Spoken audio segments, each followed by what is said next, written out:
including some, it's great to see some old faces, and by old, I mean old, man, I can't believe it's been 10 years since at least one of you has been in my class. It is simultaneously thrilling and depressing, which describes the study of political tweets in the age of Donald Trump, simultaneously thrilling, fascinating, but also depressing. As anybody who is a regular consumer of political tweets can attest, again, fascinating, but also an exercise in perhaps a new face of political discourse. And I want to begin with that question. Is the politics of Twitter, is the kind of political communication that we regularly receive from the president in particular, is this something new? In what ways is it new? In what ways is it perhaps not? The answer to what is new here actually will focus on the content of his tweets, looking at some of the characteristics of what President Trump's Twitter stream looks like.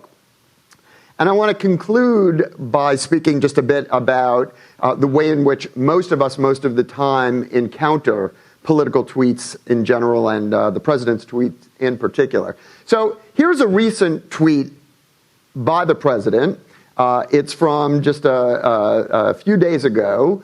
And there are several features of this tweet which I think are illustrative of what we regularly encounter in tweets from the president. One, it's about Donald Trump. Two, it is time-stamped 5:35 a.m. That's not a mistake, and it's not unusual. The president regularly fires off at least a few tweets before 7:30 in the morning. Third, there is the clear identification of and condemnation of enemies, something that we see regularly in his tweets. Fourth, there is the creative and frequent use of capitalization for emphasis. We see it in the 13 very angry and conflicted Democrats, along with a witch hunt, right? It's almost Old English in its use of capitalization. This is actually unusual in that there is but one lonely exclamation point. We usually see this sort of a message accompanied by multiple exclamation points for emphasis. All right. So here's a recent tweet, and the question again is this new? In a very important sense, Donald Trump is using the medium of Twitter in a way that presidents have traditionally attempted to use new media. Here's FDR. This is 1933. He is using the newish medium of radio in a creative way to reach the American people through a series of what came to be called fireside chats in a direct, less mediated, by which I mean less encumbered by the interpretation and the work of journalists, a less mediated way. These chats deliberately and explicitly sought to create the appearance, the illusion, the feeling of a one-on-one conversation. The president to the citizen, to his constituents. And he deliberately sought to use language that Americans would not find confusing or highfalutin so that he could reach them and deliver his message in as direct and effective a way as possible. In a sense, Donald Trump is using Twitter to accomplish the same kind of direct, less mediated communication with voters. JFK pioneered the use of the televised press conference. Rather than the president simply speaking to members of the media, who would interpret his words, who would convey them to the public, JFK was able to show the public his own words. He was able to reach the public more directly through this creative and pioneering use of television. So Donald Trump, in this sense, is not the first president to use a new medium in an effort to go around the press to speak more directly to the American people. In fact, he's not even the first president to use Twitter to do that. This is the now archived Twitter site of President Obama. It's now archived at its POTUS 44. He tweeted 352 times. The last one was January 20th, 2017. I'm still asking you to believe, not in my ability to bring about change, but in yours. I believe in change because I believe in you. He had 15.1 million followers. It's the kind of thing he would tweet, talking about a new energy program, talking about a program to help students in prison pay for their education, asking astronaut Kelly if he sometimes just looks out the window and freaks out, right? And he's wishing a happy 50th birthday to Medicare and Medicaid. Okay. Simple, straightforward, mostly positive, mostly upbeat, encouraging. Here's President Trump's at POTUS site. He's got 3,000 tweets, 23 million followers. Here's a pretty straightforward tweet. Tomorrow, President Trump will travel to Singapore. This is the boring Twitter stream, right? The official one. Here's where the magic happens. This is at Real Donald Trump. He's tweeted 38,000 times as of yesterday when I took this screen grab, and has 53 million followers. He's heading for Canada and the G7. This is yesterday. From there, I will go to Singapore and talk to North Korea on denuclearization. Won't be talking about Russian witch hunt hoax for a while, exclamation point. All right. More of what we are used to from Donald Trump.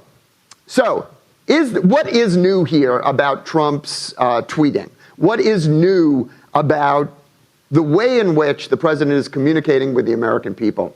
And I think it has to do precisely with the character of what he is tweeting.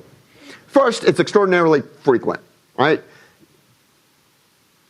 FDR did not give multiple fireside chats a day. Donald Trump does. JFK did not have multiple televised press conferences a day. Donald Trump does. Barack Obama did not tweet multiple times a day. Donald Trump does. Extraordinarily frequent, often self-aggrandizing, with a flagrant disregard for norms of civil discourse. Flagrant in the sense that it is obvious and intense, but also flagrant in the sense that it is deliberate and arguably politically advantageous. Because this disregard for politeness, this disregard for what we regularly consider to be good manners, etiquette, or appropriate behavior from a president or anyone is seen as authenticity by many of the president's supporters, is embraced as a rejection of political correctness. This is part of what the president conveys, not simply through what he tweets, but in the manner in which he tweets it. A hostility to a range of institutions, especially the press. All right, here's Donald Trump's first ever tweet, May 4th, 2009. Not very provocative, not very fiery, incendiary, but it was about Donald Trump. He's advertising his appearance on David Letterman's show that night to present the top 10 list. Since that tweet, there have been more than 200 tweets that contain some version of the word loser. Sorry, losers and haters, but my IQ is one of the highest, and you all know it. Please don't feel so stupid or insecure. It's not your fault. This is before he was president. It's before he was running for president. Here he's running for president, and he projects that he has a good chance to beat Ted Cruz in Texas, his opponent in the Texas primary. Cruz is a nasty guy, not one Senate endorsement, and despite talk, gets nothing done, loser. Last November, while in the Philippines, I was forced to watch CNN, which I have not done in months, and again realized how bad and fake it is. Loser. It's not clear to me who's the loser here, right? Is the person forced to watch CNN the loser? Dope Frank Bruni. All right, now, the president has a particular disregard for the New York Times, the failing New York Times, as he frequently calls it. Dope Frank Bruni said, I called many people, including Karl Rove, losers. True. He embraces it. I never called my friend Howard Stern a loser. He's a winner, right? This is unusual, right, to see praise for somebody else, but we do see that from time to time. There have been 200 tweets since Donald Trump started tweeting on May 4th, 2009, with the words dumb, dummy, dumbest. Right? This was dope. Frank Bruni's a dope, but not dumb. James Clapper is dumb. Right? He's the dumbest former intelligence head. Here, the president is taking a headline from his friends at Fox and Friends. This is the one media outlet that consistently receives praise in the Trump Twitterverse. The president is regularly excited about what he has learned on Fox and Friends, and there is often, some people have done analyses showing the short time intervals between when things happen on or announced on Fox and Friends and when the president tweets about it. Nobody or no one, another idea that we hear again and again, and it usually points to the president's own abilities or unusual talents. Nobody knows jobs like I do. No one has done more for people with disabilities than me. The media is so after me on women, he writes in March of 2016. Wow, this is a tough business. Nobody has more respect for women than Donald Trump.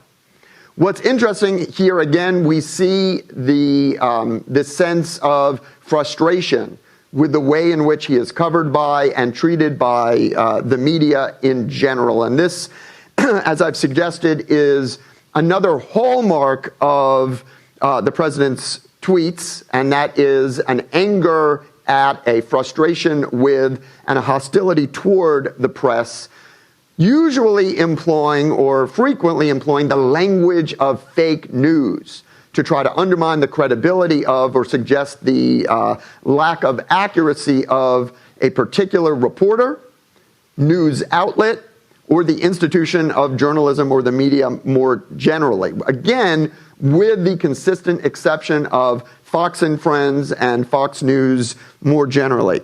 The fake news media is desperate to distract from the economy and record-setting economic numbers, and so they keep talking about the phony Russian witch hunt. That was from, again, just the other day. Any negative polls are fake news. That's a really interesting statement. He made this during the last February, right? Suggesting that we ought to be distrustful of polling numbers that make the administration or make the president look bad, right? He calls them fake news. Sorry, people want border security and extreme vetting. Here, he specifically mentioned some of his favorite targets in the media, CNN, ABC, and NBC. Fake news media knowingly doesn't tell the truth, a great danger to our country. The failing New York Times has become a joke. Likewise, CNN, sad. exclamation point.